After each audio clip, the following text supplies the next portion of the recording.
I'm John. This is the Midnight Paint and Body YouTube channel, and this week we're working on another rusty 2011 Dodge truck. So obviously Dodge Ram 3500, great big huge crew cab long box diesel, and like all the rest of them, it's got issues with rust. So actually all we're doing on this one, guys, is this front corner. So we're going to be replacing this front fender, blending the door for color match. Now customer wants to do it all eventually, but as we all know, this stuff costs money. So I guess he's had the other box side done at some point, so he wants to eventually get this one done because it's all rotten as well. But nothing wrong with doing it as you can afford it on these things, because this stuff is expensive. So this isn't a real big deal. We're going to change fender and paint it, but I figured I'd bring you guys along anyway. So what we have got is our new aftermarket fender. Now I jumped ahead on this one a little bit and I entered it last week because I knew I had this job coming, so I had a little time, so I got the inner sprayed. Now this is an aftermarket fender. The way I like to do these is to sand the entire fender, give the entire fender a coat of sealer, paint the inners, and then I'll put it on, and now this will just need a light sanding on the outside. All that does, I mean, it's just the way I do it. It saves me from having to mask the fender off and give it a coat of sealer when I paint it on the truck, because this black e-coat that comes on these parts, it has to be sealed. So now it's already sealed, it's just a light sand. Other than, you know, if I would have just painted the inners, then I'd have all the overspray onto the panel. That would all have to be sanded smooth and then sealed. In this case, I just need to sand it smooth and paint. So hopefully that makes sense. In this case, so this is the certified aftermarket part. Part number is CH1240269PP. So that's the part number you need if you want to order one of these from your auto parts store. So I guess our first thing here is just going to be a quick teardown. So let's get this old fender off.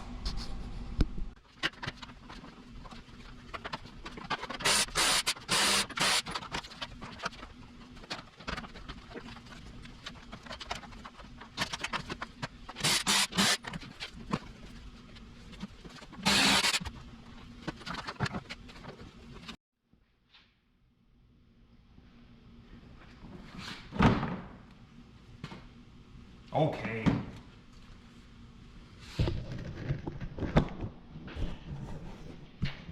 So what was fighting me was releasing this guy. I was trying to pull it down. It had to push up. It hooks over this here. So just in case you run into that.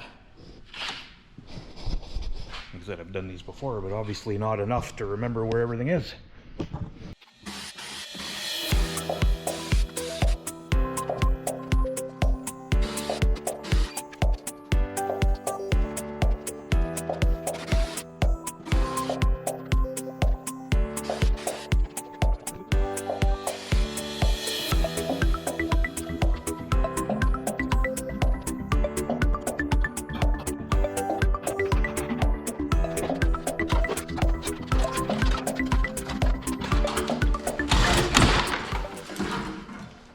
Just as easy as that.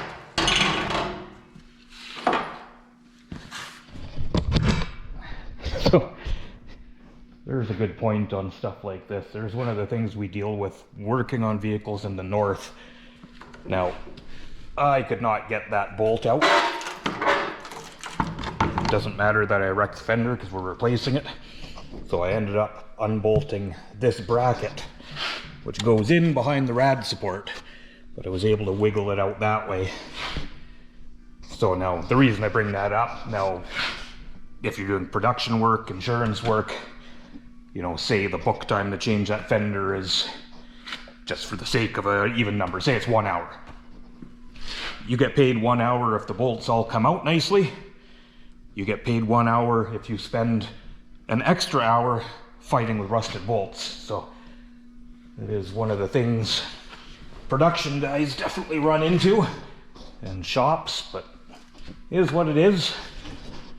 So anyway, there's our fender off. So I'm gonna just get that bolt loose and we'll start fitting up the new one.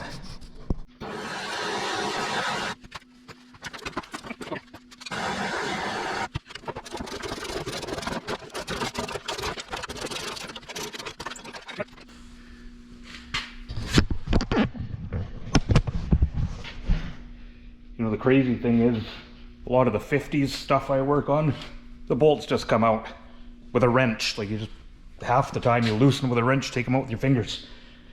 I guess it was just a different quality of metal back then. So let's have a look at our fender. So you can see we had rust starting at the front edge. It was bubbling on the outside, so it's through. And then obviously the lower fender is Gandhi. So you look around the inside lip, the rest of the fender looks okay, but it must have just been holding a lot of dirt and crap in the bottom that was staying wet, rotted it out. And of course, being drilled for mud flaps, I think sometimes that gives it a starting point. But yeah, you know, it's not a real old truck.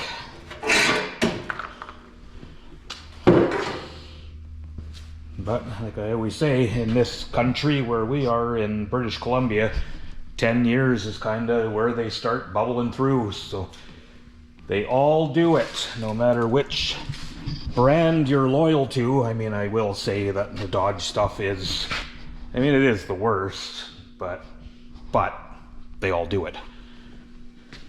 So let's start getting our new fender ready.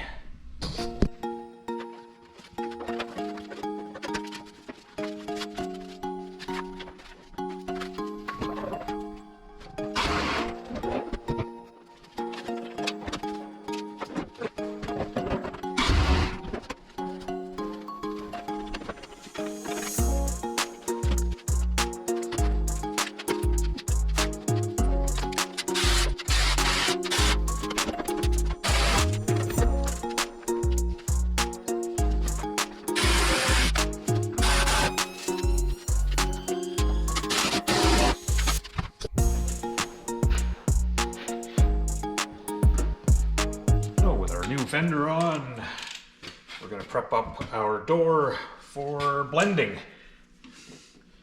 So just a little bit of tear down on this thing.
Yes, you have to take that whole inner panel off to take the mirror off, because the wiring always goes beyond. You can get to the nuts, but you can't get to the wiring without taking the door panel off. Now the door handle, I'm just going to leave it on because on these, this is your window regulator. So your glass is attached to this panel. So you actually have to roll it down, detach the glass, pull the glass up, tape it up, and then take out this whole panel, the whole window regulator, in order to get to the 2 bolts for the door handle. But because this is an easy one to mask, I'm just going to mask it to save that headache. The only thing left, 1 screw for that belt molding, so I'll take that off of there because it's a tight fit. And then we're ready to start prepping this door. So our driver's door that we're going to blend for color match, I'm just going to sand this whole door with 800 grit. And then when we paint our fender, we can let the paint blow onto the door so we maintain the match. We don't put the paint all the way to the back, then we maintain our factory color match back here because this will just be clear coat.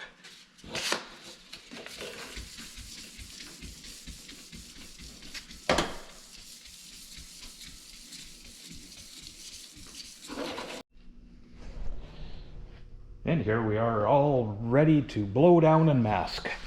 So our driver's door is just sanded back with 800 grit just for the blend. Our fender, which I explained in the beginning, was just a coat of sealer and painted the edges. Just some 400 grit, just a quick sand on that. Didn't need much.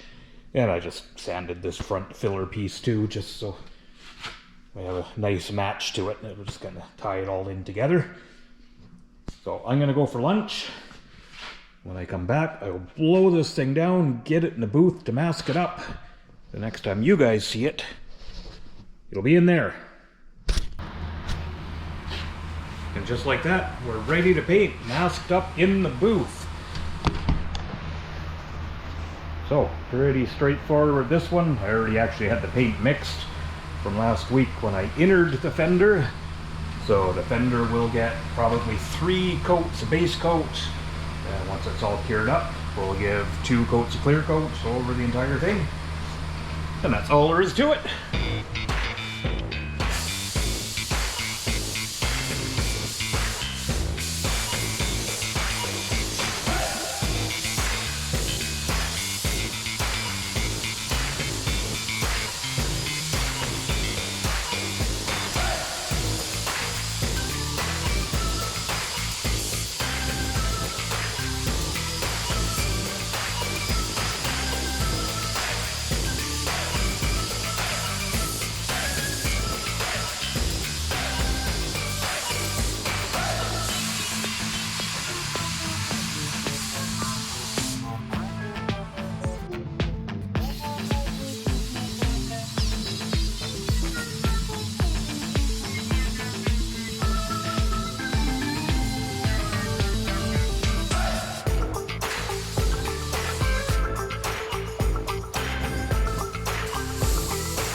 So it's all sprayed up. Here's a little peek.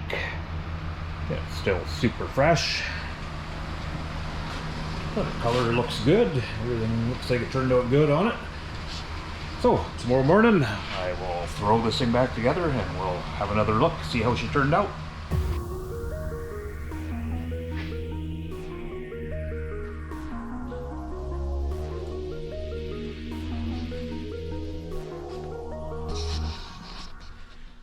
Well, there she is, guys, all washed up, ready for the customer. So, not a big deal, obviously. I mean, all we did was replace and paint a fender. But, yeah, I might kind of give you guys an idea what's involved even on these small jobs with, you know, blending out for match. And, yeah, just the basic steps of prepping and painting. Now, you saw me do the blend into the door. Now, the reason we do that, now you can see, you know, this color looks really good. It's a really nice match, actually. So, you can see where we are against our A-pillar, against our hood. Everything looks really good. But when you've got such a big edge, something like a fender, if I would have just panel painted that, chances are it would have been off from the door. It's kind of best practice to just blend these colors rather than risking having to redo. Now these heavy pearls, these modern paints, this base coat clear system, that's why we have it. Now these colors are actually designed to be blended out. They're not designed to be panel matched or butt matched. Just when you've got that much pearl in it, no matter how close you get the color, it's probably not going to be absolutely 100% if you try and butt match it. You know, you can get away with possibly, you know, a tiny bit of difference somewhere like that. It's just funny looking at it through the camera. Yeah, I guess it still looks good. But anyway, enough babbling. Gives you an idea what's involved. So as always, guys, thanks for checking out my videos. I always appreciate it. If you like this one, go find something else on the channel and watch it, because, I don't know, that does stuff for the YouTube algorithms. So, yeah, you know, all the YouTube stuff, comment and like and share and subscribe and blah, blah, blah. And hopefully you come back and check out the next one. I'll see you then.